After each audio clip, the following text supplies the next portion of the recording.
Now, UNESCO has added 6 places in Syria to its list of World Heritage Sites in danger. Among them, Aleppo's ancient city. This is its 800-year-old citadel.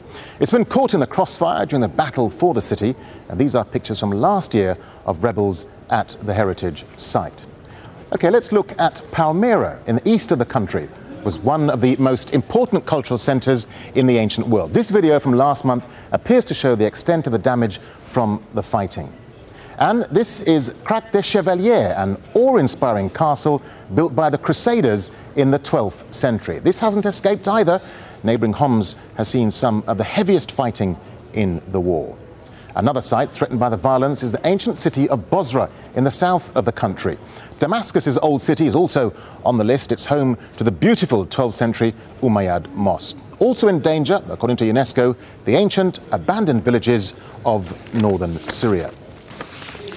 Well, joining me now from San Francisco is Vince Michael. He's the Executive Director of the Global Heritage Fund.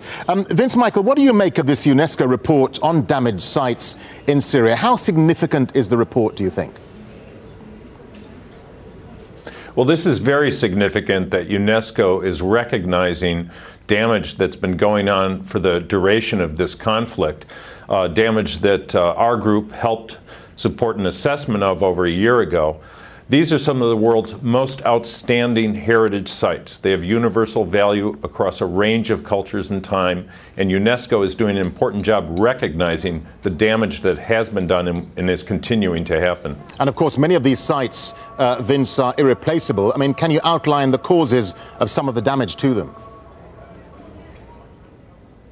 Yes, well, in addition, we had a student, Emma Cunliffe, from Durham University who began the study.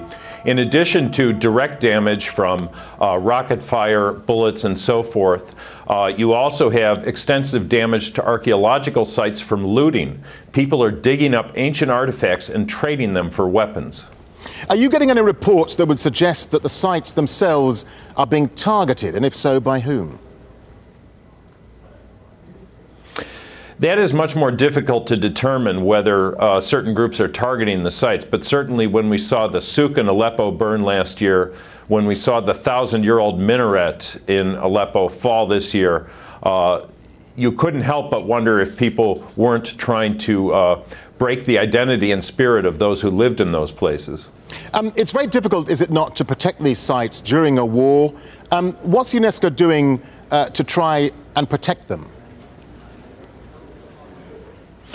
Well, UNESCO is, of course, somewhat limited during a war that's essentially an internal conflict from trying to intervene in any way. One of the things UNESCO has announced today is that they are putting together a fund that will help try to conserve and restore some of these very important heritage sites. Syria occupies a unique place in the world. I mean, you have sites going back to the 3rd millennium BC.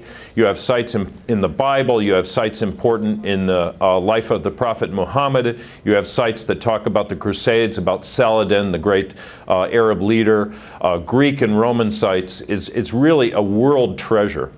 Let me just get a final thought from you. I mean, are there any lessons to be learnt from the Libyan conflict? Because many of its heritage sites were largely untouched. Yeah, well, and that's fascinating to me. I was in Libya recently, and I saw the heritage sites there, which again have this range of history from ancient Greek and Egyptian up through Byzantine times. And those sites were not touched by the conflict. I think because perhaps I would guess that was not the focus. Unfortunately, in Syria, many of the major cities, the center of the cities, are World Heritage Sites, like Damascus and Aleppo. All right, Vince Michael from San Francisco, thank you for talking to us.